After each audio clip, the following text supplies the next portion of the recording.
twin flame ever blocked you, either on social media or on your phone?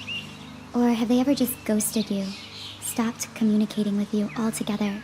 This can be a really confusing and frustrating experience because when we meet a twin flame, the connection is so deep and profound. It sweeps us up into heights of joy, heights of connection that we have never experienced with another person. So then when our twin flame pulls away suddenly in some way, through either blocking us or communicating less or not at all, our immediate reaction can be obviously to become angry or irritated at them, and to even think to ourselves, this connection isn't worth it, I'm just going to run away myself. But there are so many truths about going no contact with your twin flame or your twin flame going no contact with you that nobody tells you about. No contact between twin flames is different than blocking or no contact between any other two souls in any different kind of connection. And in this video, I'm going to explain why. But first, let me introduce myself. My name is Infinity, and this is Magnetize Yourself, where we talk about life, love, spirituality, and of course, the law of attraction. Let me know in the comments below, have you ever either blocked your twin flame or gone no contact with them, or have they ever done one of these things to you? The thing about no contact between twin flames is that although it is naturally very frustrating and disheartening, it is also actually all part of a divine purpose, and this may be very difficult to see in the moment, but I'm going to explain what I mean by this. When twin flames meet, let's just start there, back when you first met your twin flame physically. I always say that in this first meeting there is this massive energetic exchange that takes place between twin flames. Essentially, they have to exchange all of their information, memories, programming, everything from this life and even previous lifetimes is exchanged. It's like a very, very sped up getting to know you process, and it's because of this immediate download of energy you get from your twin flame in this meeting and they get from you that you are able to instantly feel as if you know all their past thoughts, memories, experiences.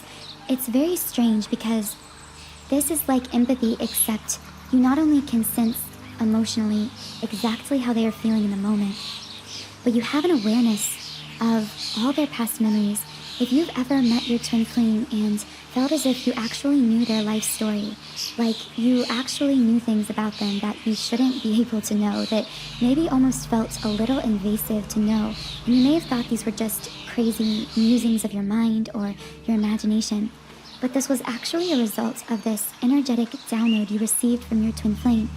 And in the same way, if you've ever felt as if your twin flame just knows things about you that they shouldn't know or that you haven't told them, again, this is because, in the same way, they downloaded all this energetic information from you. So they actually did, in a sense, receive all of your memories, thoughts, and everything you've been through in this life already.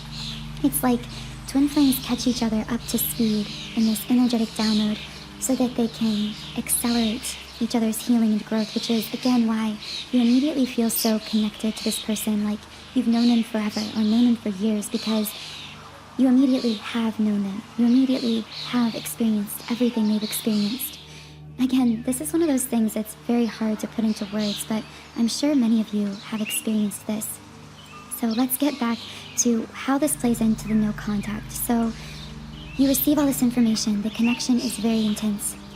And if that was the end of the story, then you would just come into this beautiful, harmonious union. In fact, the reason that this never happens, I say it doesn't happen 99% of the time, but it basically never happens for twin flames, isn't because you or your twin flame is doing something wrong.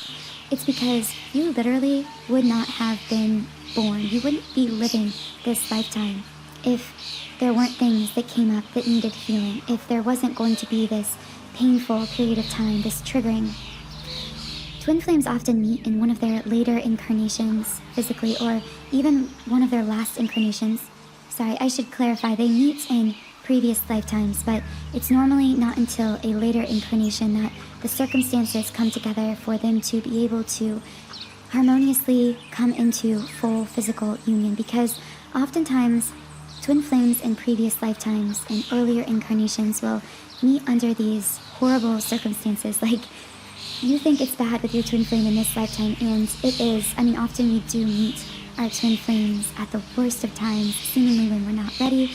But in past lives, it's like, with your twin flame, you met them and there was absolutely no way you could be together. It was like a Romeo-Juliet kind of romance. It was like your relationship just never could have worked, or it never even had a chance to be romantic at all. It was literally always platonic. There was no way for it to accelerate. It was absolutely impossible. Anyway, that was a whole side tangent, but all this information is kind of just coming through randomly, so bear with me. This all really does play into no contact. So you come into this lifetime, you download all this information, you sense the connection you feel in this life as well as your past incarnations. And let's just say, I mean, all of that put together is beyond intense. I mean, that's not even this lifetime intense. That is lifetime after lifetime of memories kind of vaguely resurfacing intense. And usually initially, you're kind of just caught up into this airy-fairy, like, excitement, romance. It's like a whirlwind when you first meet, because you haven't really had a chance for these energies to settle deeply within you. And as they do begin to settle deeply within you, they begin to dredge up. They touch within you. Sometimes after meeting, once you're alone, and again, that honeymoon stage, that first meeting has time to settle down, these energies begin to work within you. They begin to pull out all of this very deeply seated trauma.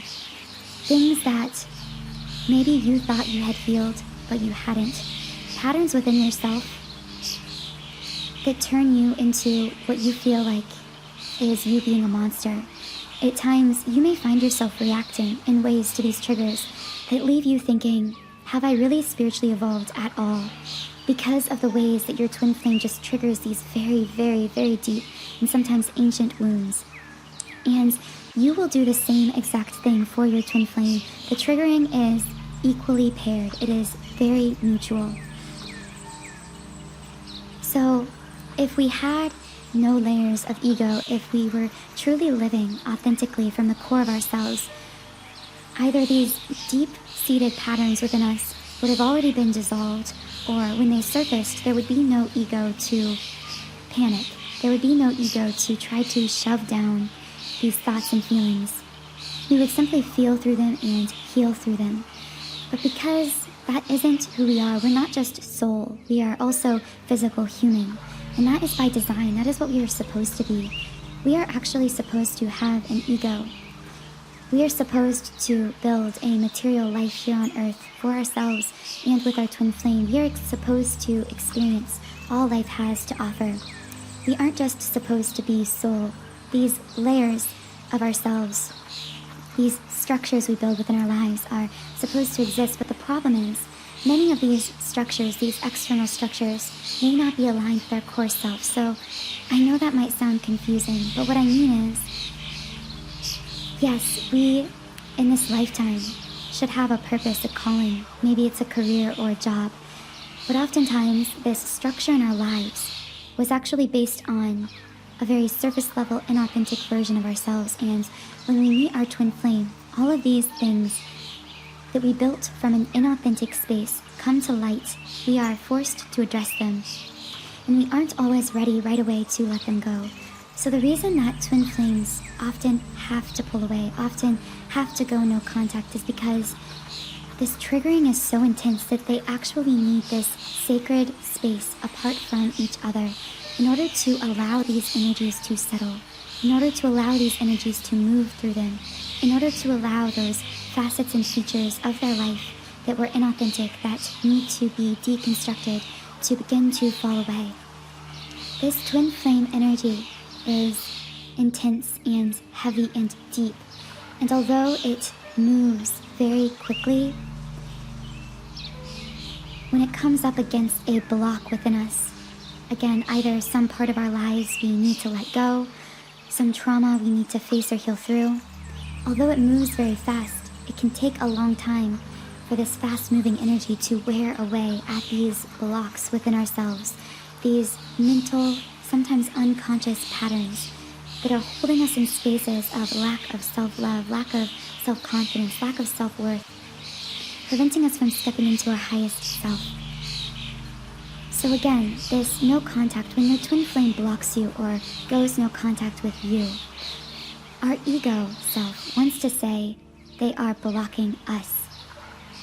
But the truth is, they are blocking the pattern.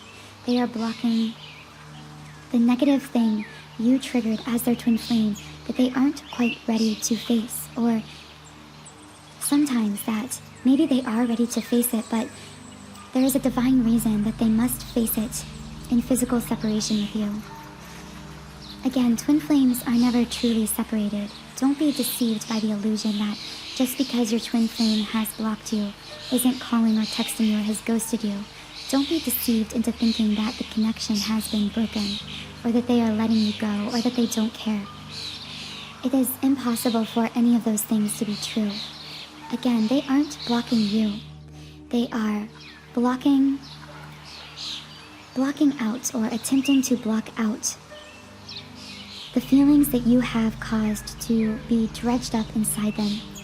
And sometimes, because of the intensity of this energy, see, the energy between twin flames is always intense, but it is like at least 10x or 1,000 times greater even when we are in the physical presence of our twin flame. And because of this, it is often impossible for twin flames to do all of their healing work physically in the presence of their twin flame. They have to go through these periods of withdrawal. They have to, in a sense, have this soul breathing room in which they are able to introspect, to look within, to balance themselves, and by balancing themselves, allow those things about themselves in their lives that are in the way, seemingly, of the twin flame connection to fall away. And during this time, keep in mind that although this can be a hard pill to swallow, it's easy to see your twin flame as blocking you and to think that it's all them, to put the blame entirely on them. But the truth is, we are always perfect mirrors, and oftentimes when our twin flame is trying to block out these negative thoughts, feelings, or emotions, if we truly look within, do the introspective work, we can see their fears mirrored within ourselves, just in different ways.